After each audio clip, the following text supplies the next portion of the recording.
Hello friends, welcome to so easy education. Guys, आज मैं आप लोगों के लिए पॉलिटिकल साइंस से इंपॉर्टेंट ऑब्जेक्टिव क्वेश्चन लेकर आया हूं। फ्रेंड्स, इससे पहले मैं पॉलिटिकल साइंस का बहुत सारे वीडियो अपलोड कर चुका हूं। अगर गाइस, ये सभी ऑब्जेक्टिव क्वेश्चन ऑनर्स वाले एंड सब्सिडी वाले दोनों के लिए काफ़ी इंपॉर्टेंट है, तो वीडियो को शुरू से लास्ट तक जरूर देखना। अगर आपने अभी तक हमारे चैनल को सब्सक्राइब नहीं किया तो प्लीज़ चैनल को सब्सक्राइब कर देना, साथ ही साइड के बेल आइकन को जरूर दबा देना। तो पहला क्वेश्चन है, आयरलैंड के संविधान से कौन सा विचार हमारे संविधान में लिया गया है। यानी आपको बताना है जो आयरलैंड के संविधान है उससे कौन सा विचार हमारे संविधान में लिया गया है। ऑप्शन है मौलिक अधिकार, एकात्मक सरकार, सर्वोच्च न्यायालय या राजनीति निर्देशक तत्व।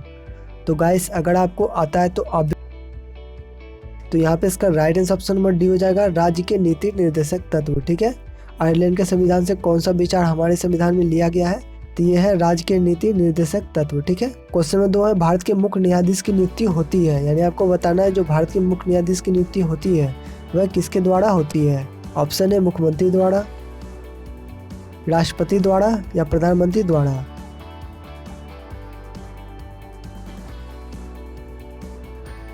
क्वेश्चन नंबर 3 है, राजनीतिक विज्ञान का अध्ययन क्षेत्र विस्तारित है। यानी आपको बताना है जो राजनीतिक विज्ञान का अध्ययन क्षेत्र है वह कहाँ तक विस्तारित है।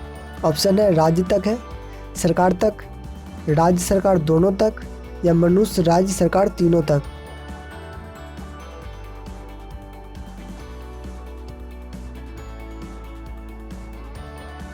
राजनीतिक विज्ञान का अध्ययन क्षेत्र विस्तारित है, मनुष्य राज्य व सरकार तीनों तक। क्वेश्चन नंबर 4 है, भारतीय नागरिकों के कुल मौलिक अधिकारों की संख्या है। यानी आपको बताना है जो भारतीय नागरिकों के कुल मौलिक अधिकार है, ठीक है, मौलिक अधिकार, उसकी संख्या कितनी है, 5, 6, 7 या 8। तो जो मौलिक अधिकार है उसकी संख्या 7 है। ठीक है, तो right answer option number C हो जाएगा 7। क्वेश्चन नंबर 5 है, पुलिस एक यूनानी शब्द है जिसका अर्थ होता है। यानी आपको बताना है जो पुलिस एक यूनानी शब्द है इसका अर्थ क्या होता है। राष्ट्र राज्य, विश्व राज्य, पुलिस राज्य या नगर राज्य। जो पुलिस शब्द का अर्थ होता है वो होता है नगर राज्य। ठीक है, तो right answer option number D हो जाएगा, नगर राज्य। क्वेश्चन नंबर 6 है, राजनीतिक विज्ञान में परंपरावादी युग की समाप्ति लगभग किस युग में मानी जाती है। यानी आपको बताना है कि राजनीतिक विज्ञान में जो परंपरावादी युग है उसकी समाप्ति किस युग में मानी जाती है, 18वीं शताब्दी में, 20वीं, 17वीं या 19वीं। तो परंपरावादी युग की जो समाप्ति हुई है वह हुई 19वीं सदी में। ठीक है, तो राइट आंसर ऑप्शन डी हो जाएगा 19वीं सदी। क्वेश्चन नंबर 7 है, विचारवाद शब्द का जन्म हुआ। यानी आपको बताना है जो विचारवाद शब्द का जन्म हुआ किस देश में हुआ, इंग्लैंड, फ्रांस, कनाडा या यूएसए। तो विचारवादी शब्द का जन्म हुआ वह फ्रांस में हुआ। ठीक है, right answer option number B हो जाएगा, फ्रांस। क्वेश्चन नंबर 8 है, भारत के राष्ट्रपति को निर्वाचित होता है। यानी भारत के जो राष्ट्रपति चुने जाते हैं वह किसके द्वारा चुने जाते हैं। आपका ऑप्शन है राज्यपाल द्वारा, निर्वाचन मंडल द्वारा, प्रधानमंत्री द्वारा या लोकसभा के अध्यक्ष द्वारा। तो गाइस, काफ़ी इंपॉर्टेंट क्वेश्चन है, अगर आपको आता है तो आप भी अपना ऑप्शन जरूर लगाना। यहाँ पे इसका राइट आंसर ऑप्शन बी हो जाएगा, निर्वाचन मंडल द्वारा। ठीक है, भारत के जो राष्ट्रपति चुने जाते हैं वो चुने जाते हैं निर्वाचन मंडल द्वारा। ठीक है, अगला क्वेश्चन है, आधुनिक राजनीतिक विज्ञान किस बात पे अधिक बल देता है। यानी आपको बताना है जो आधुनिक राजनीतिक विज्ञान है मूल्यों व तथ्यों पर, ऑप्शन सी है तथ्यों पर या ऑप्शन डी आदर्श मूल एवं तथ्य तीनों पर, आदर्श मूल एवं तथ्य तीनों पर। तो यहाँ पे इसका right answer option number D हो जाएगा, आदर्श मूल एवं तथ्यों तीनों पर। ठीक है, आधुनिक राजनीतिक विज्ञान किस बात पर अधिक बल देता है, तो यह है आदर्श मूल एवं तथ्यों तीनों पे। या मैकाइवर। तो एक ग्रामर ऑफ पॉलिटिक्स नामक पुस्तक ये लिखी है लॉस्की ने। ठीक है, तो राइट आंसर ऑप्शन सी हो जाए। तो एक ग्रामर ऑफ पॉलिटिक्स नामक पुस्तक ये लिखी है लॉस्की ने। ठीक है, तो राइट आंसर ऑप्शन सी हो जाएगा, लॉस्की। क्वेश्चन नंबर 11 है, एक राजनीतिक वैज्ञानिक को समाजशास्त्री होनी चाहिए और एक समाजशास्त्री को राजनीतिक विज्ञानी, यह कथन किसने कहा, गार्डनर, गेटेल, मैक्स वेबर या स्टर्न। गाइस, ये क्वेश्चन कई बार एग्जाम में आ चुका है तो आप ध्यान रखना। इसका right answer option number A हो जाएगा, गार्डनर। ठीक है, एक राजनीतिक विज्ञानी को समाजशास्त्री और समाजशास्त्री को राजनीतिक विज्ञानी ये होना चाहिए, ये कहा था गार्डनर ने। ठीक है, तो right answer option number A हो जाएगा। क्वेश्चन नंबर 12 है, निम्नलिखित में से किसने इतिहासवाद जो शब्द है उसको लौकिक किसने बनाया, सेवाइन, ऑक्साट या पापड़। तो यहाँ पे इसका right answer option number D हो जाएगा, पापड़। ठीक है।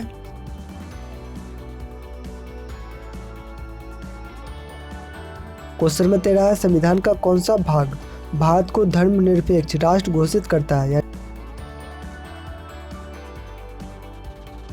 ऑप्शन है राज्य के नीति निर्देशक तत्वों का अध्ययन, ऑप्शन बी है मौलिक अधिकारों का अध्ययन, ऑप्शन सी है प्रस्तावना, या ऑप्शन डी ऑप्शन डी इनमें से कोई नहीं। तो right answer option number C हो जाएगा, प्रस्तावना। ठीक है। भारत को धर्मनिरपेक्ष राष्ट्र घोषित करता है, तो यह है प्रस्तावना। तो right answer option number C के साथ चले जाना है। क्वेश्चन नंबर 14 है, भारतीय नागरिकों के लिए समानता का अधिकार का उल्लेख है, यानी आपको बताना है जो भारतीय नागरिकों के लिए समानता का अधिकार का उल्लेख किया गया है वह किस धारा में किया गया है। ऑप्शन है धारा 19 से 22 में, धारा 14 से 18 में, धारा 23 से 24 में। तो ये किया गया है धारा 14 से 18 में। ठीक है। तो right answer option number B हो जाएगा, धारा 14 से 18। क्वेश्चन नंबर 15 है, लोकसभा को भंग करने का अधिकार किसे है? यानी आपको बताना है कि लोकसभा को जो भंग करने का अधिकार है वह किसे दिया गया है। प्रधानमंत्री को, राष्ट्रपति को, गृह मंत्री को, या इनमें से कोई नहीं। तो लोकसभा को जो भंग करने का अधिकार दिया गया है। क्वेश्चन नंबर 16 है, राज्यसभा की अध्यक्षता कौन करता है? यानी आपको बताना है कि राज्यसभा की जो अध्यक्षता होता है वह कौन करता है। राष्ट्रपति करता है, प्रधानमंत्री, उपराष्ट्रपति, या लोकसभा के अध्यक्ष। तो राज्यसभा की जो अध्यक्षता करता है वो करता है उपराष्ट्रपति। ठीक है। तो right answer option number C हो जाएगा, राज्यसभा के अध्यक्ष कौन होता है या कौन करता है, तो ये है उपराष्ट्रपति। क्वेश्चन नंबर 17 है, भारत के राष्ट्रपति सदस्य होते हैं, यानी जो भारत के राष्ट्रपति है वह किसके सदस्य होते हैं ये बताना है। लोकसभा के सदस्य होते हैं, राज्यसभा के सदस्य होते हैं, मंत्रिमंडल के सदस्य होते हैं, या इनमें से कोई नहीं। तो राष्ट्रपति जो होते हैं वह इनमें से किसी का भी सदस्य नहीं होता है। ठीक है। तो राइट आंसर ऑप्शन डी हो जाएगा, इनमें से कोई नहीं। क्वेश्चन नंबर 18 है, संविधान की प्रस्तावना में किस संवैधानिक 25वां धन द्वारा समाजवादी एवं धर्मनिरपेक्ष शब्दों को जोड़ा गया? 40वां संशोधन, 42वां संशोधन, 50वां संशोधन, या 73वां संशोधन। तो right answer option number A हो जाएगा, 40वां संशोधन। ठीक है।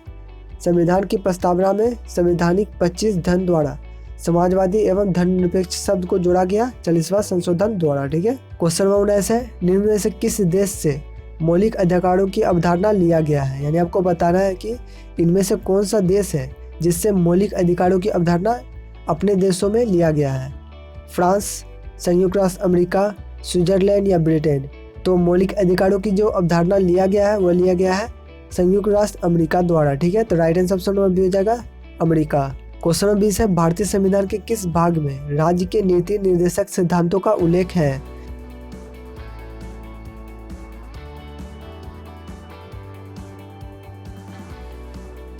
ऑप्शन है भाग 4, भाग 3, भाग 8, या भाग 5। तो गाइस अगर आपको आता है तो आप भी अपना ऑप्शन जरूर लगाना। यहाँ पे इसका right answer option number A हो जाएगा, भाग 4 में। ठीक है। चौथे भागों में इसका उल्लेख किया गया है राज्य के नीति निर्देशक तत्वों का। ठीक है। क्वेश्चन में 21 है, वित्त विधेयक सर्वप्रथम कहाँ प्रस्तुत किया जाता है? यानी आपको बताना जो वित्त विधेयक है सर्वप्रथम कहाँ प्रस्तुत किया जाता है। ऑप्शन है लोकसभा में, शून्य में, राज्य की व्यवस्थापिका में, या संसद के संयुक्त में। तो ये किया जाता है लोकसभा में। ठीक है। तो राइट आंसर ऑप्शन ए हो जाएगा, वित्त विधेयक सर्वप्रथम कहाँ प्रस्तुत किया जाता है, तो ये किया जाता है लोकसभा में। क्वेश्चन नंबर 22 है, भारतीय संविधान के अंतर्गत वास्तविक कार्यपालिका शक्ति निहित है। यानी आपको बताना है जो भारतीय संविधान के अंतर्गत जो वास्तविक कार्यपालिका शक्ति है वह किसमें निहित है। प्रधानमंत्री में, राष्ट्रपति में, मंत्रिपरिषद में, या संसद में। तो right answer option number B हो जाएगा, राष्ट्रपति में। ठीक है।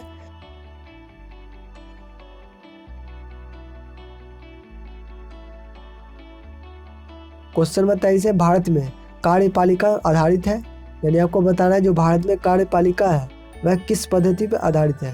ऑप्शन है अमेरिका पद्धति पे, ब्रिटिश पद्धति पे, कैनेडियन पद्धति पे।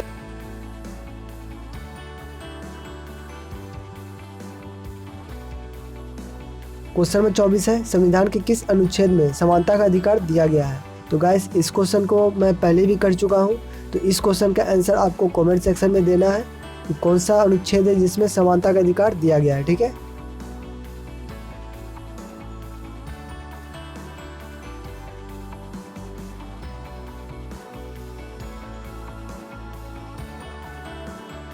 ऑप्शन बी है 5 नवंबर 1962 को, ऑप्शन सी है 4 दिसंबर 1965 को, या ऑप्शन डी 3 दिसंबर 1977 को।